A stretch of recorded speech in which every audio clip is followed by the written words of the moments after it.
잠시 주춤했던 대한민국 방산 분야에 다시 치고 올라갈 모멘텀이 생겨났습니다. 꾸준히 기술력을 축적하며 육해공을 아우르는 방위산업 전 분야에서 조금씩 두각을 드러내던 한국방산은 지난해 폴란드와의 대규모 무기 수출 계약을 기점으로 폭발적인 성장을 거듭하기 시작했습니다. 하지만 모든 사업 수주전에서 우리 방산 기업들이 당초에 예상하는 것만큼의 성적을 이루지는 못했습니다. 노르웨이에서는 레오파르트에 밀려 K2가 고배를 마셨고, 폴란드에서는 차륜형 장갑차 K808의 수출 계약을 진행하다가 완성품 수출이 아닌 공동개발로 선회하기도 했습니다. 가장 신경이 쓰였던 것은 호주 장갑차 도입 사업에 출사표를 던졌던 레드백이었습니다. 하지만 레드백이 우선 협상 대상 기종으로 선정되며 반등의 기회를 잡았고, 영국이 추진하는 자주포 도입 사업에서도 하나에어로스페이스의 K9A2 자주포가 유력할 것이라는 예상이 지배적입니다. 이로써 한국방산은 다시 한번 상승 곡선을 그리고 있는 중입니다.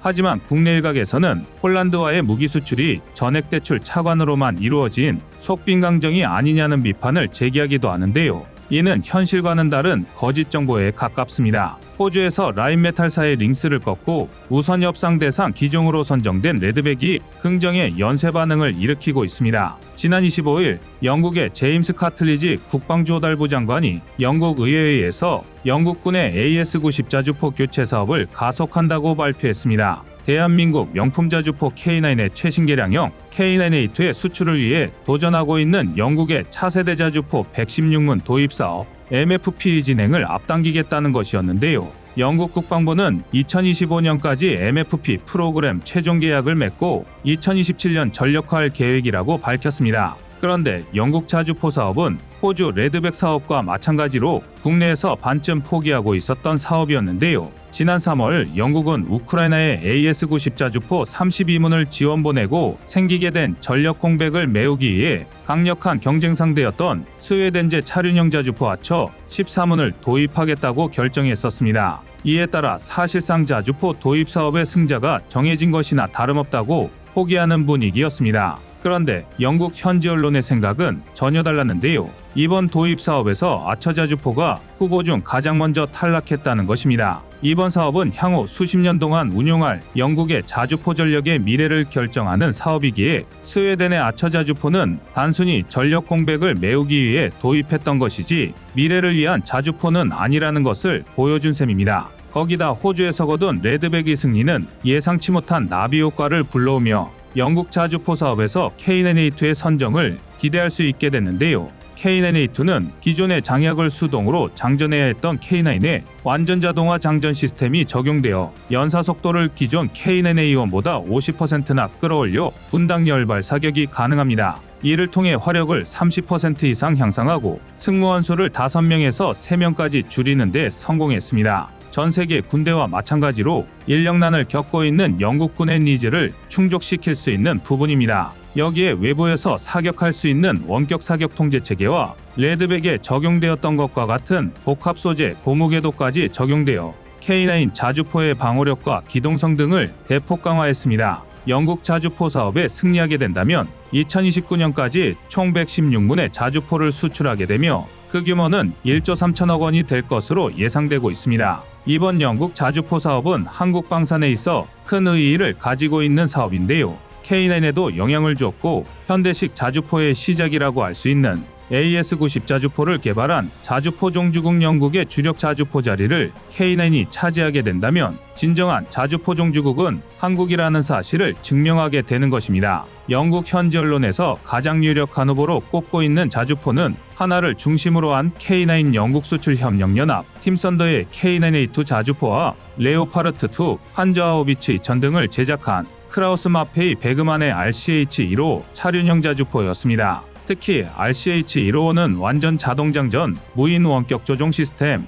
헌터킬러 사격 기능을 갖추고 있으며 155mm 자주포 중 최초로 이동간 사격이라는 놀라운 기능을 갖추며 독일에서 판저하우비츠 2000을 대체할 차세대 자주포로 손꼽히고 있는 무기입니다. K9A2 역시 완전히 새로운 자주포라 할 수 있을 정도로 성능 개량이 이루어진 자주포이지만 RCH-155를 상대로는 어려운 승부가 될 것으로 예상되고 있었습니다. 그런데 이번 호주 장갑차 사업에서 레드백이 승리하게 되면서 RCH-155가 영국 자주포 사업에서 탈락하게 될 위기에 처하게 됐다고 합니다. 다름 아닌 RCH-155의 차체가 문제가 된 것인데요. RCH-155는 KMW와 라인메탈이 공동으로 개발한 복서장갑차를 차체로 사용하고 있습니다. 그런데 문제는 이 복서장갑차의 생산 공장이 호주에 있다는 것입니다. 2018년 독일은 호주군의 차륜형 장갑차 도입 사업에서 승리하여 현재 호주 브리즈번에 복서 생산 공장을 설립했었는데요. 군축으로 인해 망가진 방위 산업의 생산력 때문에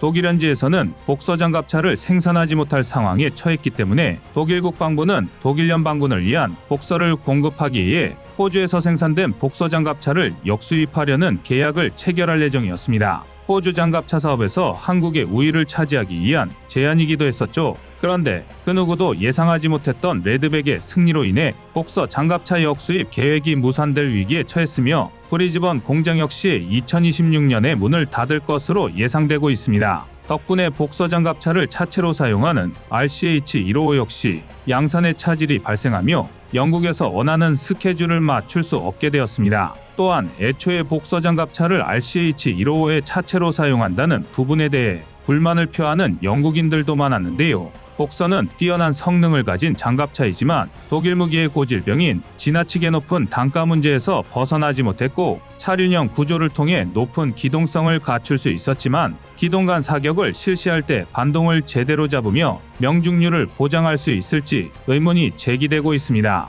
이와 함께 유럽에서 독일 방산이 보여준 실망스러운 모습과 한국이 폴란드에서 보여준 놀라운 납품신화 그리고 한국 무기의 성능을 증명해낸 덕분에 영국 네티즌들도 독일보다는 한국의 K9A2에 손을 들어주고 있습니다. 그동안 수많은 국가들의 K9을 수출하며 쌓아온 실적과 폴란드를 통해 유럽 진출에까지 성공하며 영국에도 K방산의 이름을 톡톡히 각인시킬 수 있었던 것인데요. 반면 수십 년 동안 유럽연합의 맹주이자 방산대국으로 군림해왔었던 독일은 우크라이나 전쟁과 한국의 약진으로 인해 바닥없는 추락을 보여주고 있습니다. 이러한 사실을 누구보다 잘 알고 있는 독일 네티즌들도 호주에서 독일이 또 한 번 한국에 패배했다는 소식에 올겨왔다며 냉소적인 반응을 보이는 중입니다. 하지만 오히려 국내 일부에서는 한국 방산의 위상을 깎아내리고 수출 실적 또한 거품이라는 지적을 제기하고 있는데요. 그들이 하는 주장의 근거는 폴란드와의 대규모 무기 계약이 전액 대출이라는 것입니다. 그런데 이런 지적은 잘못된 정보에서 온 오해에 불과합니다. 먼저 90억 달러, 하나 약 11조 5천억 원이라는 천문학적인 금액과 국내 한원론사의 전액 대출이라는 자극적인 단어 때문에 생긴 오해부터 바로잡을 필요가 있습니다. 대한민국이 폴란드와 맺은 공식적인 무기체계 수출 물량은 1차 계약에서만 K2 우표 180대, K9 자주포 212문, FA50 48대에 달합니다. 금액으로 치면 대략 12조 원 규모인데요. 여기에 5조 원에 달하는 K239 천무 다연장 로켓 물량이 추가되면서 총액 17조 원에 육박합니다. 폴란드는 이중 70%인 12조 원에 대한 차관을 대한민국에 요청했고 우리 정부와 한국수출입은행은 이 요구를 검토하고 있는데요. 바로 이 70%에 대해 문제 제기가 시작되며 폴란드 차관 논란이 최초로 등장했습니다. 그런데 이 와중에 K2 전차 820대, K9 자주포 360문 등 30조 원에 달하는 2차 계약 물량에 대해 폴란드가 20조 원의 추가 금융 지원을 요청하면서 폴란드 차관 논란이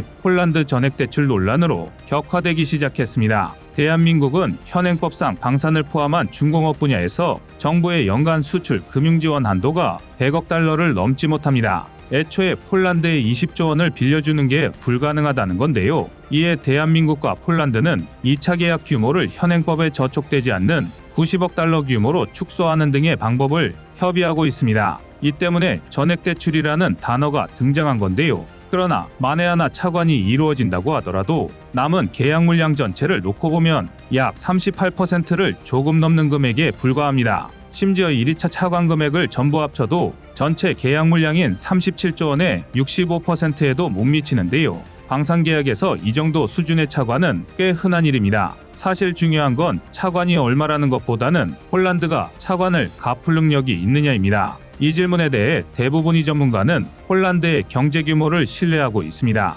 폴란드가 2014년 이후 3.6에서 5%에 달하는 높은 경제 성장률을 보여주고 있기 때문인데요. 경제 규모로만 따졌을 때 폴란드는 EU 내에서도 6위에 해당하는 제법 준수한 나라입니다. 1인당 GDP 또한 2022년 기준 18,200달러 수준으로 대한민국의 절반을 약간 넘는 수준이지만 그래도 동유럽 국가 중에선 상위권에 속해 있는데요. 전반적으로 폴란드는 개도국과 선진국 사이에 중진국 정도에 위치해 있습니다. 그리고 여기에 일종의 개똥과 비슷한 개념은 EU MFF를 통해 받을 지원 기금만 760억 유로, 하나 약 107조 9,700억 원에 육박합니다. 이외에도 신경제 유럽기금, 사회개발 유럽기금, 디지털개발 유럽기금 등 천문학적인 액수의 기금이 문자 그대로 쏟아질 예정입니다. EU 기금은 그간 인프라 사업의 약 50%를 담당했을 만큼 폴란드 경제 발전에 상당한 영향을 끼쳐왔습니다. 해당 기금이 직접적으로 대한민국과의 방산계약에 연결된 건 아니지만 결국 방위비로 전용할 수 있는 금액이 커진다는 건 변하지 않는데요.